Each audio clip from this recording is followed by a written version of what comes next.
Mr. Punch came into his own, as he always does when there's something to celebrate. He returned to the streets, but didn't have to beg for pennies. He was handsomely paid by the organizers of victory parties. All over the country, residents of particular streets or areas were holding parties for children. Long trestle tables would be placed all along the road and decked with home-baked cakes and pastries, the best that people could provide in a country where food was still rationed. Many of the children had never been to a party before and were meeting Punch for the first time. As I watched their faces through the spy hole in the booth, my mind went back to that party over 30 years ago when I'd seen my first Punch and Judy show. And I wondered if any of these children would succumb to the lure of Mr. Punch and become puppeteers of the future. One of these parties was held on the banks of the river. The tables were set along the towpath, and I had to give my show on a raft secured to the bank. It was rather a swaying platform, but I soon got my sea legs. Suddenly, I heard a roar of laughter and guessed that someone had fallen into the water. I looked through the spy hole and immediately discovered the cause of all the mirth. One of the children had untied the rope, and the raft was slowly drifting downstream. There was I, still working the puppets, right in the middle of the river, while the audience several hundred yards away were laughing their heads off. I got out of the booth and, using my hands as paddles, tried to row myself back to shore, but the current was too strong. There was nothing to do but swim for it. I dived into the river and, catching the rope, began swimming towards the bank. Many of the children jumped into the water to help me. There must have been a lot of party dresses spoiled that afternoon, but nobody seemed to worry. After all, it's not every day one holds a victory party. Once I pulled my dripping self out onto the bank, I asked the organizer of the party if there was somewhere I could dry myself before continuing the show. "Forget about the show," he said. "You've given the children enough fun this afternoon. It's not often we have a swimming Punch and Judy man." A few days later, an agent phoned me to say that a wealthy American visitor had heard about my exploits and wanted to know if I'd repeat my water act so that he could film it. As the fee he offered was very tempting, I accepted. The American had everything ready for me, including the children and the raft. This time, the raft was towed along by a motor launch, while the American and his camera crew filmed the show from another launch. Finally, they gave me the signal to stop and told me to give a surprised look and topple over into the water. I had to repeat the fall 7 times before they were satisfied and then swim ashore. A few weeks later, the American invited me to see the film at his hotel. I was in for a surprise. It began with scenes of a boat race crowd, waiting for the race to begin. Then there was a shot of me doing my show to the children, and a close-up of one of them untying the rope. I was soon floating down the middle of the river, still performing. By this time, the boat race had started. The crowds were cheering as the Oxford and Cambridge crews raced along, but Mr. Punch was always in the lead and finally won the race. As the raft passed the winning post, I walked out of the booth and was so surprised that I fell backwards into the water and swam ashore. The final scene showed me, or someone very like me, receiving the cup from the mayor, which all goes to prove that the camera does sometimes lie. Some years later, I was engaged to appear in another film.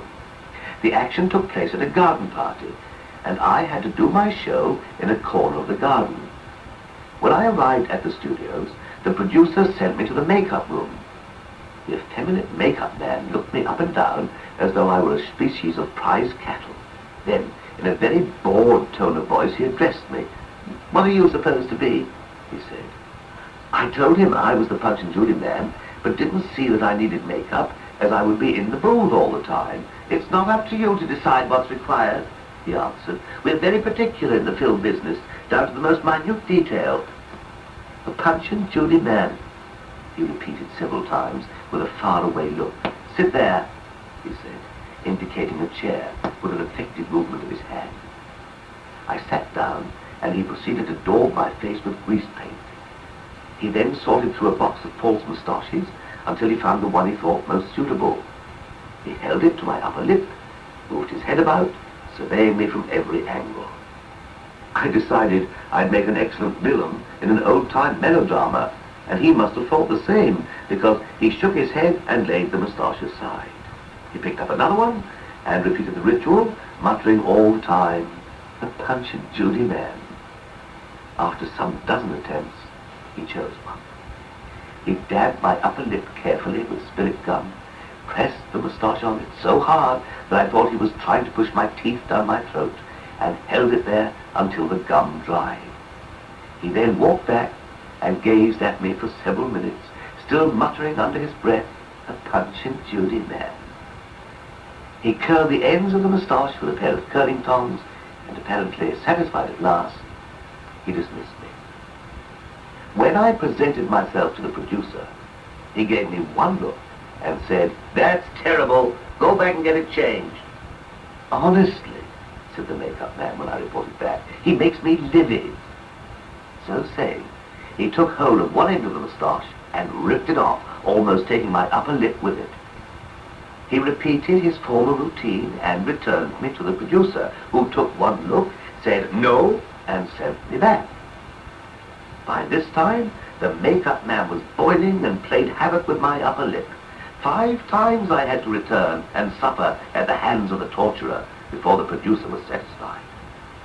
It would have been easier and quicker to grow a moustache. Eventually, the film reached the cinema, and I rushed to see Punch as a film star. I saw the garden party and the principal actors, and if I'd had a telescope and the film had remained still for a considerable time, I might have seen the top of the Punch and Judy booth. It was clear I would never be discovered in that film. It wasn't long before I found myself back at the seaside. I was engaged for a summer review and had to do a children's matinee every afternoon and appear with the adult show at night as the comedians feed. The Punch man, no matter how good he is, can never become a famous personality, as he rarely shows himself.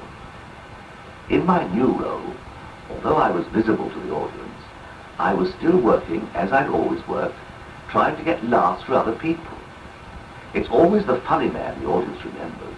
They never realize how important the straight man is, and how his timing can make or mar the act. He must never come in too quickly and cut in on the laughter, but as soon as a laugh begins to die down, he must resume the patter, so that the whole act is almost a continuous roar of laughter. Above all, the straight man must never try to be funny. He must be satisfied to remain in the background while his partner gets all the laughs. When the summer season finished, the review toured the variety theatres, and as there was a seaside scene in it, I opened this with a quick version of the Punch and Judy show. So, Mr. Punch made his first appearance as a music hall artist. He also made his debut as a hospital entertainer when an old lady engaged me to give a birthday treat for her grandson in hospital. It was a winter's day, and the ground was covered with snow. The children were in beds on the veranda, and I had to perform in the open. I was frozen stiff and could hardly feel my fingers in the puppets. But the children all enjoyed the show, and the old lady told me they talked about it for weeks afterwards. Since then, I presented Punch and Judy in all kinds of hospitals all over the country. It's always a rewarding experience to hear the children's laughter and know that, for a short time at least, you've helped them to forget their illnesses. It's important never to show any signs of sympathy that might embarrass them. You must treat them as you would any ordinary healthy children, as they will react in just the same way. I remember one occasion when a little girl wanted to hold Punch, so I took him over to her bed and let her work him. When I went to retrieve him, I found her hugging and kissing him as if he was the most beautiful doll in the world. There was nothing else I could do but let her keep him. The rest of the children were very excited when they heard that Punch was going to stay with them. And I'm sure his grin got bigger too. He received as many kisses in those few minutes as the number of blows he received during the show. Shortly after this, I was engaged for a carnival week at a seaside resort. The Punch and Judy man from the beach, hearing that he had a rival in town, came up to confront me. He argued that as he paid rent to the council for his pitch, they had no right to allow another Punch and Judy man in the town, and he threatened to smash up my show unless I left at once. Luckily, some of the committee were present and managed to restrain him. But as he finished his shows early, he spent every evening outside my tent trying to stop people going in.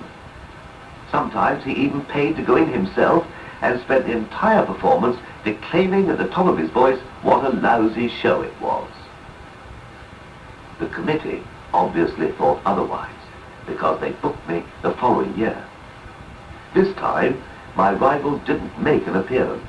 Maybe the council only renewed his lease on the condition that he didn't interfere with their carnival. I did manage to see his show before I left. He was an excellent manipulator, but I hadn't the nerve to stay behind and tell him so. Some of the old Punch men, especially those with ancestors in the game, were very jealous and hated new faces. I've even heard of old street performers setting fire to a rival show. The founding of the British Puppet and Model Theatre Guild helped put a stop to this and create a spirit of brotherhood. Besides making many puppets for their exhibitions, I was chosen to work the Punch and Judy show before Professor Scrupper, the famous puppeteer from Prague. But though the guild brought glory to Punch and peace among puppet workers, it couldn't crush all the enemies of the show. The villain, crouching round the next corner, had a red hood, a white beard, and a Father Christmas smile.